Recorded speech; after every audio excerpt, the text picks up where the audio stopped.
Meghan Markle submitted a Netflix proposal asking to be listed as the spiritual guide to a documentary about Princess Diana. Spiritual guide. Charles Spencer read that description from the halls of Althorp, from the estate where Diana rests on a quiet, music island surrounded by trees she loved, and in 4 words, music delivered the most devastating verdict of Meghan's entire American career. Is this a joke? Harry sat with those 4 words the way you sit with something you already knew was coming, but were not ready to hear. Music, the man who lost his mother at 12, who walked behind her coffin in front of the entire world while trying to hold music himself together, was now watching the woman beside him describe herself as his mother's spiritual successor to a global streaming giant. Not as a tribute, not as a remembrance, as a rebrand. Diana's pain, Diana's suffering, the 30 years she spent being hunted by the same system that is now being handed a new face to put at its center. Music, read that back. Let land. Because Charles Spencer has spent 30 years, music, protecting the woman on that island. And this particular ask did not land like a documentary proposal. It landed like a confirmation of everything he had been watching, music, carefully from a distance for the last decade. Stay with me, because by the time this video is finished, music, you will understand exactly why those 4 words just closed every gate Meghan had been counting on. Music, and why Harry is the one left standing outside the gates of the only place his mother still belongs to.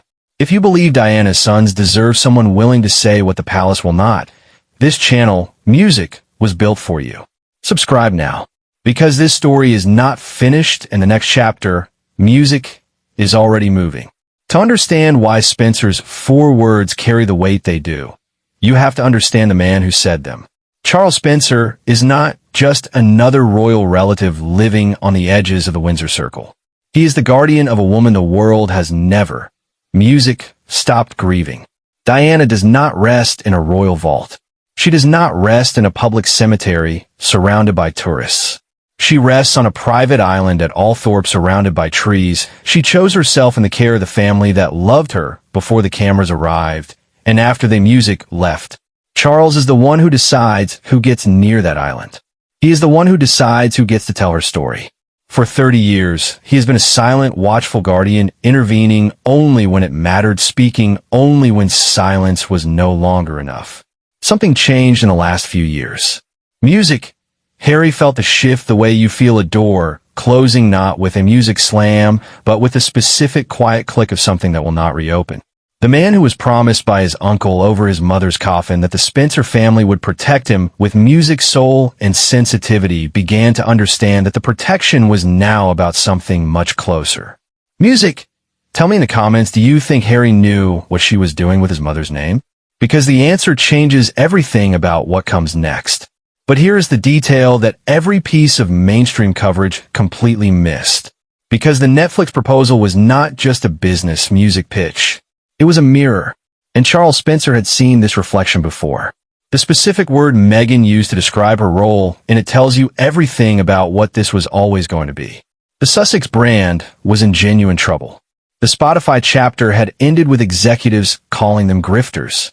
The lifestyle brand was generating attention without generating income. The Hollywood doors that were supposed to swing open had stayed stubbornly. Music closed. They needed something that would justify their Netflix deal. Something that would remind the world why they mattered. The solution seemed obvious. The 30th anniversary of Diana's death. Netflix proposed a multi-episode documentary that would draw a direct line between Diana's struggles and Meghan's struggles. Not as historical record, music as spiritual succession. And Meghan agreed to be listed as the primary participant and spiritual guide for the series. Spiritual guide. Charles Spencer sat down to review the proposal. He saw his sister's name beside Meghan's name. He saw the comparison being drawn, music, between Diana's decades of institutional persecution and Meghan's years of uncomfortable press, music coverage. He didn't see a tribute. He saw an absurdity. This was not the first time Spencer had watched Meghan reach toward his sister's identity. Royal watchers had coined a term for what they had been observing. Diana cosplay. Not a daughter-in-law, occasionally honoring her husband's late mother. A premeditated, prolonged effort to absorb the princess's aura. The jewelry worn at high-profile moments. Music. The interviews structured around Diana's themes. The same language of being silenced. Music. The same framing of institutional cruelty. For Spencer, watching from Althorpe, it had felt for years like watching a distorted mirror of his sister's pain being used as a branding tool. Music, and Harry was the one standing at the center of all of it. Not because he designed it, because someone had studied exactly where he was most vulnerable, music, and built a narrative around the specific shape of what Diana's death had left behind. Here is what nobody connected properly. If the palace had blocked this documentary, it would have looked like censorship, like the establishment protecting itself from an uncomfortable truth. But Spencer blocking it looks like something entirely different. Music, it looks like family honor. And that distinction is the most brilliant and brutal part of what has just happened. Music, William, who has reportedly been in constant contact with his uncle about the Netflix proposal, understood this before anyone else. Music, by aligning with Spencer rather than acting from the palace, William found a way, music, to protect Diana's legacy without issuing a single statement, without reigniting the feud narrative. Music, without giving Harry anything to push back against. You cannot argue with Diana's brother defending Diana. Harry is now in the most impossible position he has occupied since he left. He cannot fight Spencer without appearing to disrespect his mother's family. He cannot fight William without becoming the story again. He is caught between the loyalty he owes his wife and the heritage of the family he left behind. Music. And for the first time, the two sides of that impossible position are pulling in the same direction. Away from her. Music, don't go anywhere, because what Charles Spencer is actually protecting is not just an archive. Music, not just a Netflix proposal. He is protecting something Harry has been carrying since he was, music, 12 years old. And Meghan found it, used it, built a career inside it. The next part is the most important. Diana understood what it costs when a machine decides, music, to use someone's story as a product. She did not read about it. She lived inside it. She felt the access narrow, the narrative shift, the specific institutional management of someone who had become inconvenient, and she paid music for that understanding with everything she had. Harry grew up watching it happen to his mother.